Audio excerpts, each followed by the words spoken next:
Vaping, what started as a trend, has become a public health crisis. So how did we get here?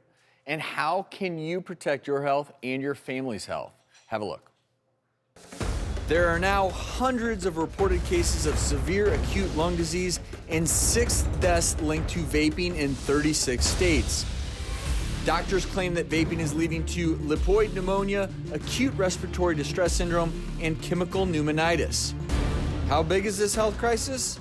3 million high schoolers and over 570,000 middle school students have used an e-cigarette in the past 2 years. And the FDA reports a 78% increase in vaping among all ages. Now the CDC is urging people to stop vaping altogether. And President Trump even hinted a flavored e-cigarette ban is in the works. We can't allow people to get sick, and we can't have our youth be so affected. What will it take to reverse these trends and save our young people before it's too late? Join us today, Dr. Eric Hamburger, Assistant Clinical Professor of Pediatric Pulmonology at UCLA Mattel Children's Hospital. And thank you so much for being here. And we just had a really robust conversation backstage as we were prepping for this show, talking about how we've gone from being a place of, oh, how bad is this? How many people are using it? How did vaping get so bad so quickly for teens? A lot of it has to do with the fact that it's kind of the new kid on the block. It's very virally marketed. You see YouTube videos, social media, Instagram, Facebook, Twitter. It's all over the place. They are, I'll admit, they're very sleek looking devices. They're very easy to conceal. They don't smell quite as much as a traditional cigarette. And for all those reasons, they've really become quite popular among youth. I remember that at first we thought maybe it would be a tool that we could use to get people off traditional cigarettes, that there really weren't as many downsides to it, but I think we're in agreement now with what we're seeing, because we really didn't know. It took 10 years later for things to play out, that now our stance is totally different. It's played out really during the course of this show, and I remember our first few conversations on this stage, and there was a little bit of a, Yeah. could this be a better option? Is it safe?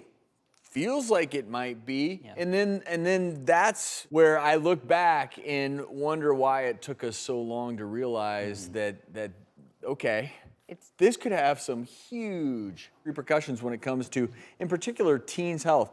I want to introduce also today co-founder of Parents Against Vaping E-Cigarettes, Meredith Berkman, also joined by her 17-year-old son, Caleb. So, Meredith, you're a mom. Of 4. And have become so passionate about this that you actually started an anti-vaping group. Why is that? Well, a couple of reasons. First of all, this is a youth vaping epidemic. It's the largest public health crisis for adolescents that our country has faced in decades.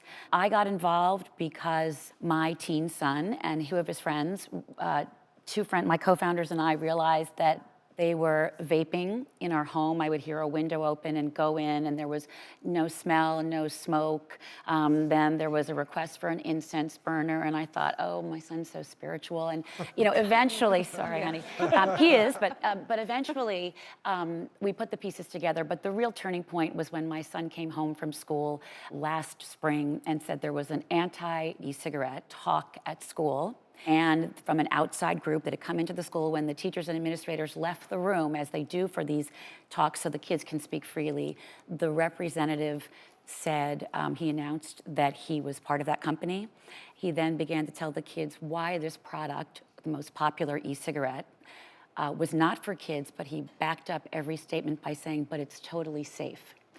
And then at the end, Caleb can tell you himself, he and a friend went up to ask about this because Caleb thought it was a mixed message. The person took out the device, showed them how it worked, referred to it as the iPhone of vapes. And that was when my 2 friends and I thought, we have to join a mom's group, a parents group that is fighting these predatory practices of these devices. And unfortunately for us, we discovered that there wasn't one, and so we had to found it.